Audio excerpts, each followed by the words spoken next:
So now the big question, how will this affect their 8 kids? Joining us is clinical psychologist Jeff Gardere. Good morning. Good morning, Lara. So watching them make this announcement, did you feel what I did, which felt like a lot of venom, animosity? Yeah, absolutely. But they are a typical couple who have decided to call it quits, go for the divorce. And we see that people, especially initially in those stages of saying goodbye or wanting to say goodbye, usually are upset. They start pointing fingers, they get into the blame game, and they really do not like one another for the time being. So as a psychologist, are you relieved that they're finally getting this out there for the kids' sake?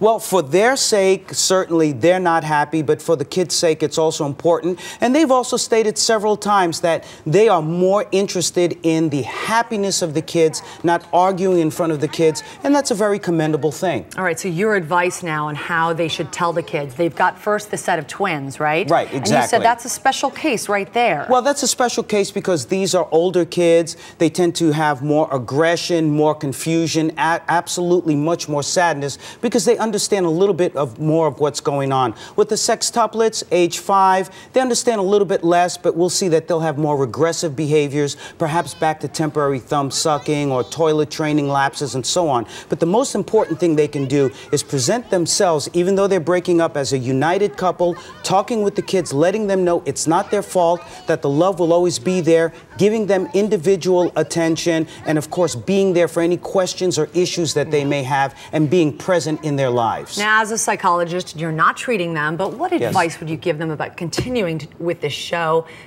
It doesn't seem like a terrific idea to me. Well, something that the producers may not like, and I would say it right now, pull the plug. There's just too much stress on those kids, any kids who have to go through some sort of a separation or divorce situation with their parents. And now with all of the, undue, inordinate amount of attention from the cameras, from the world, it's going to be hard for them to live out a lot of these issues on the world stage. I just think, as a psychologist, it is much too much on those kids. The stress, the pressure is just too much. Well, I'm with you, but as Kate said last night, quote, the show must go on. And so must the $75,000 a year. Yeah. But don't get me started. Well, I want to desperately, but I can't. Jeff Gardere, thank you so much. And for more on the Goslins, please go to our newly redesigned website, earlyshow.cbsnews.com.